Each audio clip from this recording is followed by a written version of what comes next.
the business. Thanks for coming out tonight. I wrote me a manual, a step-by-step booklet for you to get. Oh, I make money move. You can't see me, my time is now. What up, guys? Welcome back to the Fitness Times Business Podcast. My name is Joseph Mencel. I am your host. Shorter format podcast for you guys. I am riding solo in this episode, but I think that a lot of you are going to get a lot of value out of this short episode because I'm going to be talking to you guys about difficult decisions, and in particular, the two different types of really difficult decisions that I see constantly people struggle with. But before I get into it, I just want to move what I would usually cover at the end of the show back, right up to the start of the show. And firstly, just say a massive thank you to you guys, each and every one of you that tunes into this podcast when we drop in these new episodes. No matter which podcasting platform you're tuning into, even if you're watching it on the Fitness Times Business YouTube channel, man, this podcast has absolutely exceeded our wildest expectations thus far. I mean, we are reaching thousands upon thousands of people and getting just incredible feedback. And we couldn't do it without you guys. We don't promote this podcast. We don't run ads on this podcast. We don't do anything to grow the reach of this podcast other than word of mouth. Legit word of mouth. We ask you guys to share the show. You guys share the show. You're telling people about it. And every single episode we drop, we're getting more and more new listeners, more and more downloads. And, you know, it's exactly what we're trying to do. What we see is we reaching thousands upon thousands of new people each and every episode. And that is because of you guys. So first and foremost, I just want to say a massive thank you.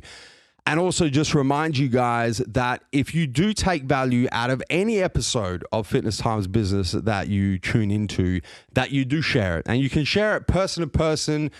You know, tell people about the podcast when you're talking about movies you've watched or songs you've listened to or any sort of content you've been consuming. Just drop the Fitness Times Business Podcast into the conversation. You can take a screenshot of whatever podcasting platform you're listening to. You can do that right now and post it in your Instagram story or whatever social media, Snapchat, Facebook, whatever you guys want. Any way that you prefer to share this podcast. Every time you guys share it, I cannot express the amount of gratitude that we have for that. So I just wanted to start this episode off by saying a massive thank you. And guys, please keep sharing the podcast because it's really incredible that we're able to get these really important messages to so many people who need to hear them. So that's what we're here doing. That's why we produce this content. So difficult decisions. I've noticed really, to be honest with you guys, much more frequently recently than usual, but something that I have noticed as a common thread year after year, decade after decade, people really struggle with making difficult decisions. The decisions that are, you know, not what I'm going to eat for breakfast, what am I going to train at the gym today, how am I going to spend my morning or my weekend? I'm talking about really difficult decisions. And the more observing that I have been doing, and I have produced a bunch of content on making difficult decisions, most of it written, and most of it's on my personal Instagram page if you guys want to go check it out, at Joseph Mencel. The common theme that I've noticed is that there's really two categories of difficult decisions that when people are confronted with, they have a lot of trouble with making a decision in a timely fashion. The first type of difficult decision is deciding to stick to something that is very hard in the short term. The second is almost the polar opposite. It's deciding to walk away from something that is comfortable or easy in the short term, but long term, very painful and very unfulfilling.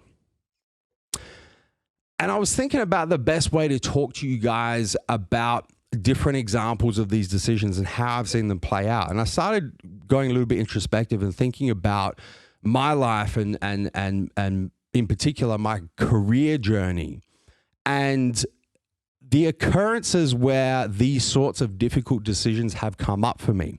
And I started tracing back, and I was like, what if I could just go back and then back again and then back again to really the first time that I can remember having to make each type of this difficult decision. The first one was sticking to something in the short term that's really hard in the short term. And the second one is walking away from something that's easy in the short term, but is not going to provide me long-term fulfillment. So I kept kind of, thinking back and thinking back and thinking back.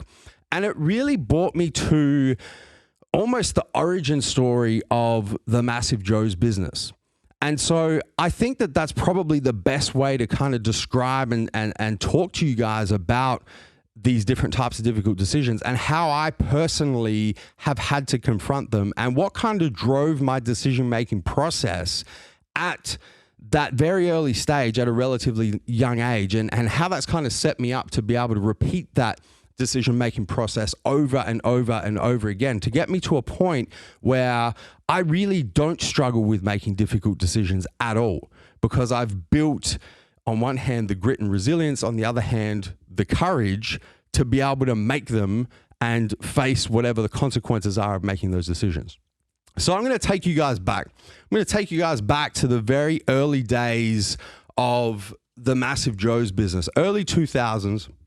And for those of you who don't know the story of I guess the origin story of MassiveJoes, how I started the MassiveJoes business, this is going to be a little bit insightful for you guys as well. But I started the business in the early 2000s, importing and selling supplements to gym members. Very, very grassroots, importing boxes, like 6 units of a pre-workout, 3 units of a protein powder, really grassroots type stuff, and selling to gym members at the university gym that I was training at that point in time in the early 2000s, which was Adelaide University Gym. So the question then is, well, why was I training at the Adelaide University Gym? How did I end up there? And the reason why I was there was I was studying a couple of different degrees. So I finished high school and did pretty well in my tertiary entrance ranking. And really I could choose what I wanted to do at university. I got good enough grades to kind of, pick and choose whatever I wanted. And so I decided to study both mechanical engineering and law. And so I started at Adelaide University. That's how I ended up training at the Adelaide University Gym, training for bodybuilding. When I was younger, I used to play a lot of basketball. I had a career-ending injury that ended anything that was going to happen there. So I got into bodybuilding, training at the Adelaide University Gym, was doing quite well in bodybuilding and was taking supplements to help me do quite well in bodybuilding, started getting questions from the gym members, and then saw the business opportunities, so started importing the stuff I was taking and selling it to the very, very grassroots level members at the Adelaide University Gym. So I did that for 4 years. And the way that my university degrees were set up at the time was engineering. It was, very heavily engineering skewed for the first 4 years with, some law electives and stuff kind of thrown in. And then the last 3.5 to 4 years was engineering was finished. So it was just finishing off law. So by the time 2008 rolled around, I graduated mechanical engineering with first class honors. I'd been, I kind of grown MassiveJoes from this really grassroots level, just selling supplements to the other members at Adelaide University Gym, to setting up the first supplement eBay store in Australia, to setting up MassiveJoes.com, the website, to selling supplements to other university gym members, to other gym members in and around South Australia at the time. And I'd effectively grown MassiveJoes at that point to pretty close to $1 million in sales a year. So I kind of grown, almost this kind of $1 million business as a little bit of a side hustle. And I'd done really well in my mechanical engineering as well, so much so that I graduated with first class honors. But as part of that engineering degree, in my last, they call it the penultimate, so like second to last summer holidays, you have to go and get work experience. So I got work experience at an oil and gas company in Adelaide called Santos, and did really well in that work experience, so much so that they offered me a full-time position after I graduated. So here I was, 2 2008, I got this almost $1 million side hustle thing happening over here. I've got a pretty decent size oil and gas company. In fact, it's one of the biggest in Australia, offering me a well into six figures contract to come and work for them full time over here. And I still had this law degree to finish over here, this kind of commitment that I had made to myself when I started this journey, to finish both degrees that I'd started with. And so this kind of led me to my first decision. And this is an illustration of this first difficult decision that I see a lot of people struggle with. And that is the decision to stick with something that is very difficult to stick with in the short term. So I had to make a decision at this point. Did I fulfill my commitments to finish my law degree, finish what I started effectively? Did I keep the promise that I had made to myself? Most importantly, I promised to myself that if I started these 2 degrees, I didn't care what was going to happen. I was going to finish these motherfuckers. And I made that promise to myself very early on because it was really, really hard very early on. Any of you that are listening who have embarked on an engineering degree, let alone an engineering and law degree together, would know that that first year of engineering still kind of gives me hot sweats and chills at the same time when I think about that shit. So I had made a promise to myself that I didn't care what happened. I was going to finish. I was going to finish this. I was going to, and I guess a little bit of that was I wanted to prove to myself that I could do it because nobody had ever done it before I was in a position to do it. And did I finish what I started? Do I actually follow through with something that I had begun, even though the circumstances had kind of changed and I had these other, I guess, at the time, better, definitely easier opportunities to pursue? Or do I walk away from my commitments? Do I walk away from that promise that I made to myself? And do I go and pursue these other, and definitely, when you're looking at the different scenarios here, definitely easier paths? And this is something that so many people come up against, and there's so many different scenarios that we can kind of use to illustrate how this kind of situation creeps up. If you look at, general fitness, the most obvious is sticking to a diet or a training program when it gets difficult. Do you stick to your diet? Do you stick to your workout program? Do you stick to the diet when you're in a caloric deficit and you're hungry and you're getting bored of the food and your energy levels are low and you just want to cheat on your diet? Do you stick to the workout regime when you're sore as fuck because you're using muscles you've never used before? You're pushing your body harder than you've ever pushed it before. Or do you kind of just throw the towel and cheat on your diet and maybe do the workout program that's a little bit easier? If we go to the next level in the fitness lifestyle, contest prep. Do you finish a contest prep that you start? Despite all of the challenges of a contest prep, not just the diet and the workouts, but the brain fog, the inability to concentrate as you get closer and closer to the show, the inability to sleep properly, your recovery is compromised. Do you push through and finish what you started? Or when the going gets tough, do you kind of just wave the white flag and go, you know what, I'm done with this. We'll go back to something easier, something that's short-term easier. What about business? Let's look at career. Let's look at those of you who work for somebody else. You're an employee. You're in a management position, perhaps. It's about finishing the project that you start. It's about finishing the job. It's about when you are working on a project and it gets really difficult and there's a bunch of shit that's thrown at you that you did not expect to get thrown at you, and it's really much harder than you expected it would be to get to the deadline, to get to the end date of the project you're working on. Do you keep pushing through and finish what you started? Do you fulfill the commitments that you made to your employer, to your boss, to your team? Or do you look to maybe get transferred onto a different project, different team, something a little bit easier. To my business owners listening, what about a business goal? I know you guys feel me on this one. You set a business goal.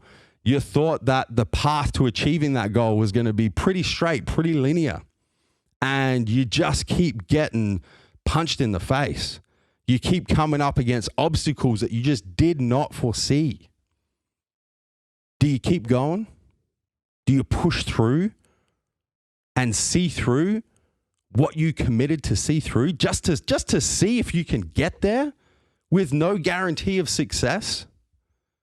Or do you, one of my most hated words in the business realm, do you quote unquote pivot and go in a different direction, an easier direction, a direction that perhaps has not as many obstacles in? And then finally, let's talk about relationships. Let's say you go through a rough patch in a relationship. Maybe it's a friendship with a close friend. Perhaps it's a romantic relationship with your partner, your wife, your husband, your boyfriend, your girlfriend, whatever it is. Do you figure out how to work through that rough patch, even though you know it's going to be really difficult in the short term? Or do you turn your back on that person because it's the easier option?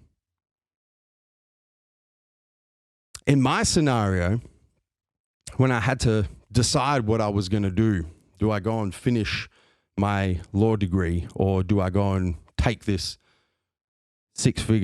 well into six figures engineering job, or do I go and devote myself to this almost $1 million business side hustle thing that I kind of created over here while I was studying? It was important to me that I build grit, I build perseverance, and I build resilience by finishing what I started. It was important to me that I maintained my personal accountability, because I knew even at that young age, and when I say young age, I was in my early 20s at the time. I knew at that young age that if I walked away from this, if I broke this promise that I made to myself, if I didn't take this opportunity to build the grit and the perseverance and the resilience, that was starting to build a practice, starting to build a habit of when the going gets tough, I don't fulfill my commitments.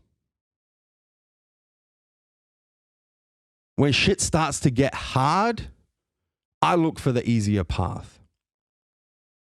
And this was really the first time in my life that I had come up against a decision of this magnitude with this much at stake, that it was really difficult for me.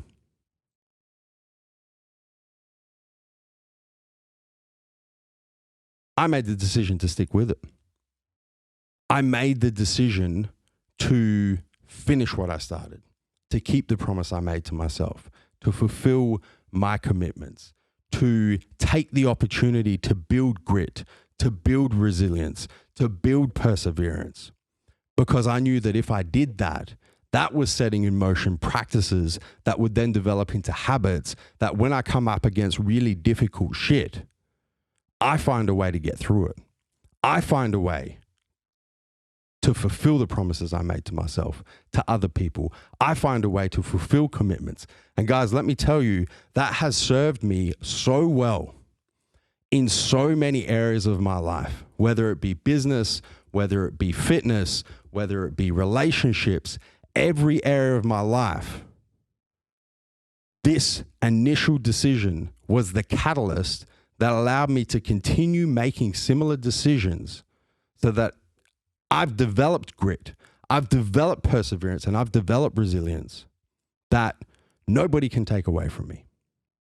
Let's move forward to the decision that truly did change the course of my life. So after I'd made that decision to see my law degree through, to complete my law degree, to complete my studies, I invested almost the next 4 years in finishing that law degree.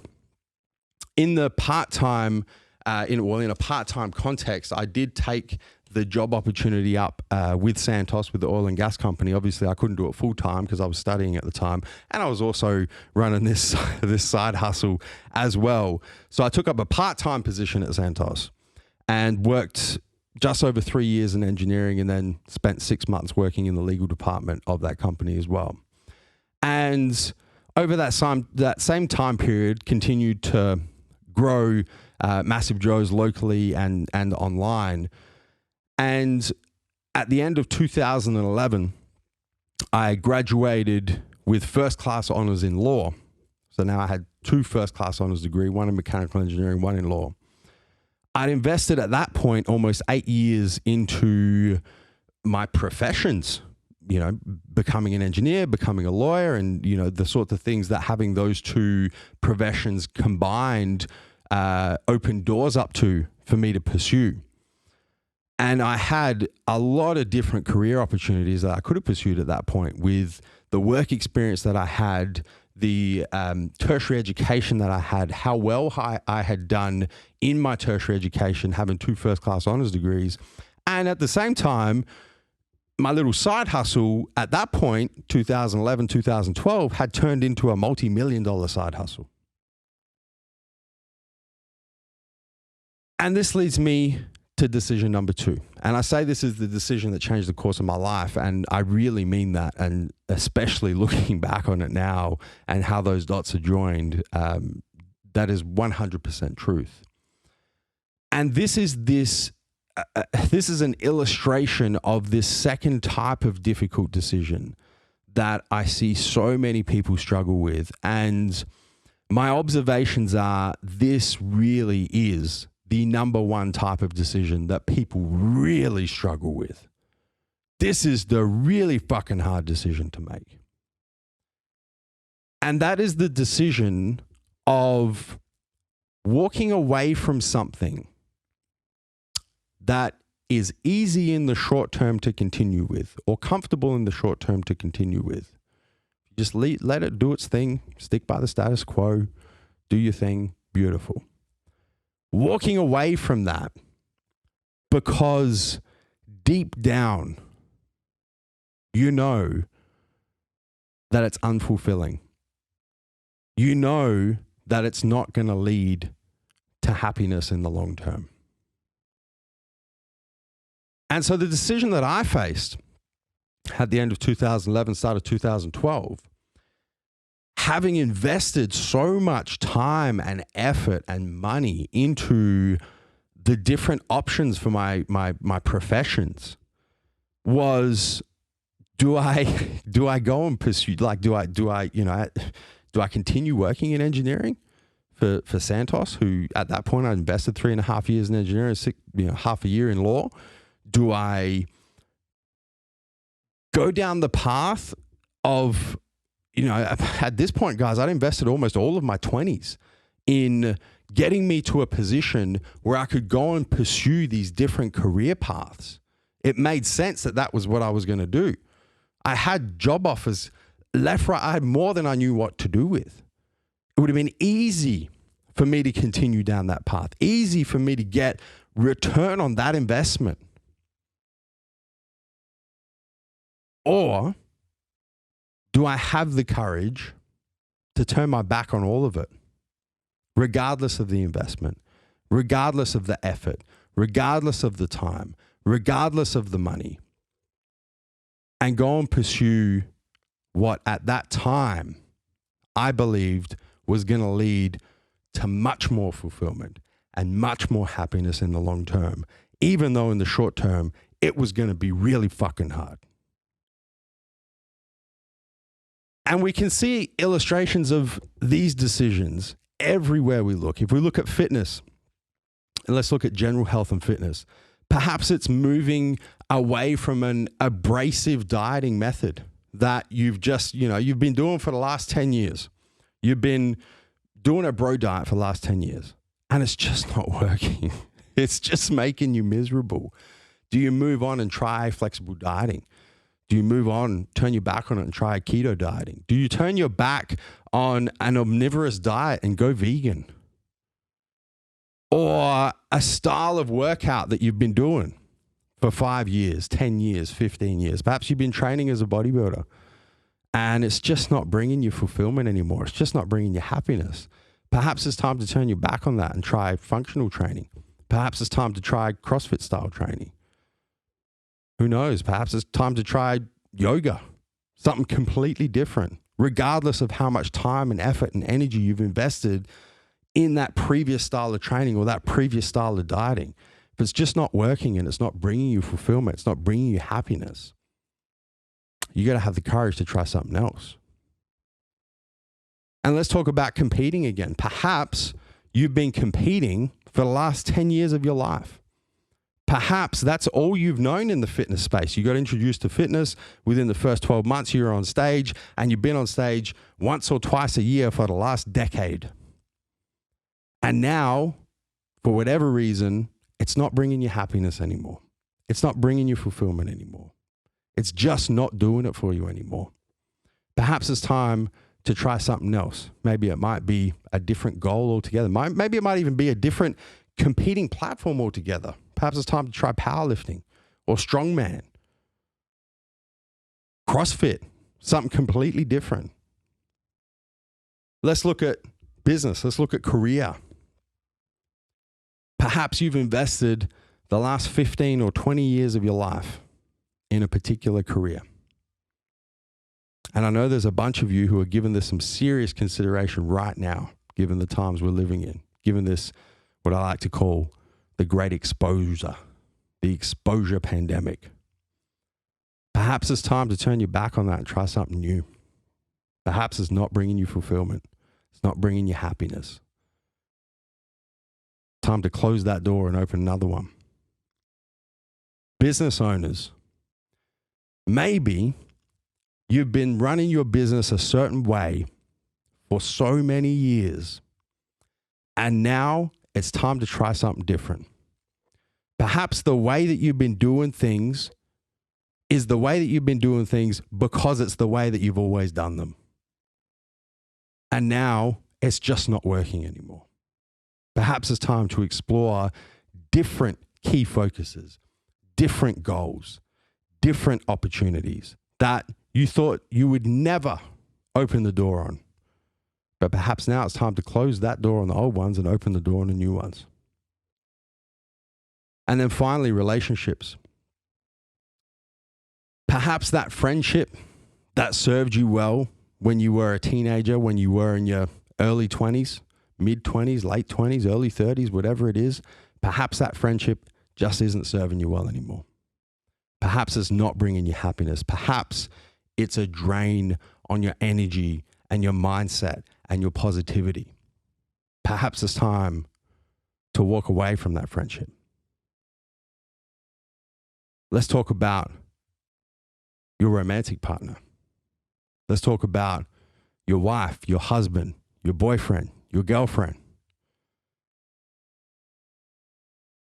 Perhaps it's time to really think about if that person who is the closest to you is actually bringing you happiness.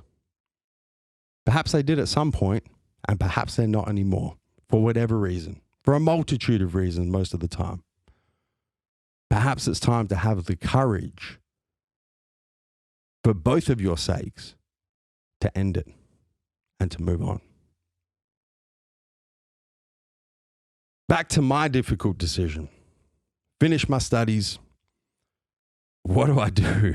What do I do at this point? What is the, what am I supposed to do? It was important to me, guys, to consider my long-term fulfillment and my happiness. And ultimately, you guys hear me talk about this a lot in all sorts of episodes of Fitness Times Business. Perhaps it was my time, or it was important to me for me to consider my why. Why do I do what I do?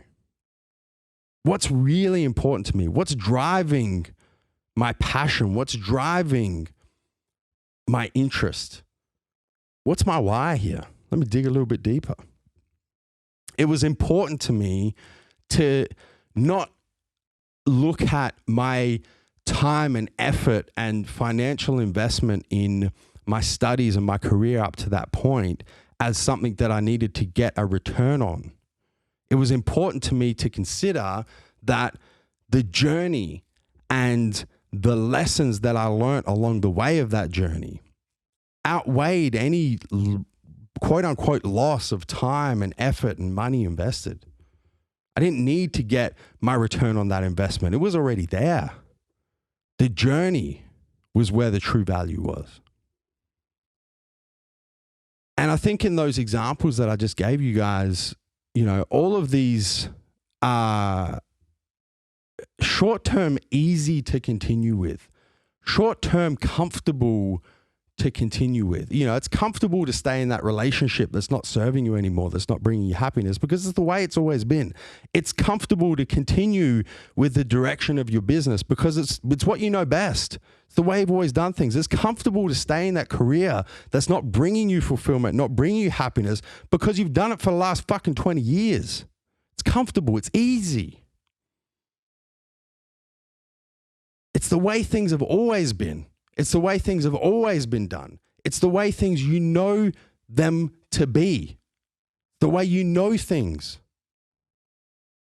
And it's very difficult to move on from. But I think if you do what I did when I was confronted with the first time I had to make a decision like this, of this magnitude, and you consider what's really important to you, and you dig a little bit deeper than what's comfortable and what's easy, I think we all know that our fulfillment and ultimately our happiness is worth the short-term pain, is worth exerting the courage right here, right now to do what we know we really need to do, and to make the difficult decisions that deep down we know we truly have to make. My decision, as is pretty obvious by what I do for a living now, was to walk away from all of that time and effort that I had invested in my professional career, because I knew what I needed to do to get ultimate fulfillment and ultimate happiness, because I did the introspective work to figure out what was going to bring me that long-term fulfillment and that long-term happiness. And let me tell you guys, that decision, still at a relatively young age, at that point I was in my late 20s, that decision has served me better than probably any decision, and definitely when I was preparing for this episode of Fitness Times Business, any decision that I could think of at a very early stage has served me so well in all areas of my life, because now I know that when I'm confronted with this sort of situation, when I'm confronted with a really difficult decision where on one hand, sticking with the status quo, sticking with what I know, staying in my comfort zone and doing what is easy, when deep down I know it's not going to bring me long-term fulfillment and happiness. And on the other hand, having the courage and the bravery to make the difficult decision in the short term with no guarantee of success. And I think this is what makes it so damn difficult, guys, is when you make this difficult decision, it takes so much courage and so much bravery, because you just don't know what's going to happen on the other side. You're making the decision in the face of fear, in the face of self-doubt, and quite often in the face of other people's opinions, which you guys know are the three biggest fears that stop people pursuing what they truly want to do. But being able to make that decision at that young age and have so much weigh on that decision at that young age has served me so well in all areas of my life. And there's been multiple times that I've been put back in this very same decision, and I've had to make a similar, very difficult decision that joining the dots looking backwards has always resulted in long-term fulfillment and long-term happiness, even though in the short term it caused me a lot of pain and often trauma and definitely difficulty in making that decision. So I want to offer you guys this just as a final thought. And as you're listening to this episode of Fitness Times Business, you're probably dealing with at least one of these sorts of decisions. Maybe it's difficult decision number one. Maybe it's the decision to push forward with something in the short term when it's very difficult in the short term to continue doing it.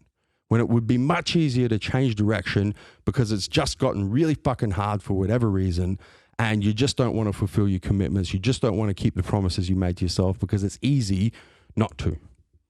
Perhaps you're dealing with that sort of decision in fitness, in business, in your personal life, whatever it is. Or perhaps you're dealing with difficult decision number two, the really difficult decision of walking away from something that's easy and comfortable in the short term because you know that your long-term fulfillment and happiness depends on it. I want to offer you this quote from Marcus Aurelius. And some of you may know who Marcus Aurelius is. For those of you who don't, he was a Roman emperor from the year 161 AD to 180 AD. So he was a Roman emperor for 20 years. And I guess you could consider him not necessarily a Stoic philosopher, but definitely a student of Stoic philosophy. And Marcus said, "The impediment to action advances action. What stands in the way becomes the way." And this has kind of been paraphrased as the obstacle is the way. And what it really means, guys, and this is a common thread with these two different types of difficult decisions that I've spoken to you guys about, is often the path that you need to take is the more difficult path. As Marcus says, the impediment to action advances action. What stands in the way becomes the way. Often, what stands in the way is what you need to confront. If you're presented with a difficult decision that you need to make, and one option is easy and one option is much harder, often the decision you need to make is the harder option. Whether it's in fitness, whether it's in business, whether it's in your personal relationships, whether it's something that you're dealing with right now, or whether it's something that you'll deal with in the future, or things that you dealt with in the past that you can look back on and apply this advice to, and perhaps you're thinking, fuck, I really should have made that difficult decision because I knew that had I done that, it would have set in motion the fact that I keep promises to myself, that I have grit, that I have resilience, that I have perseverance, that I have courage, that I know what it is I need to do to get to where I want to be with my life. So guys, whatever decisions you're dealing with at the moment, remember, what stands in the way becomes the way. Thank you for tuning into this episode of the Fitness Times Business Podcast. Be sure to subscribe, and if you enjoyed listening to this episode, make sure you give us a 5-star rating. Until next time, we'll catch you on the flip side.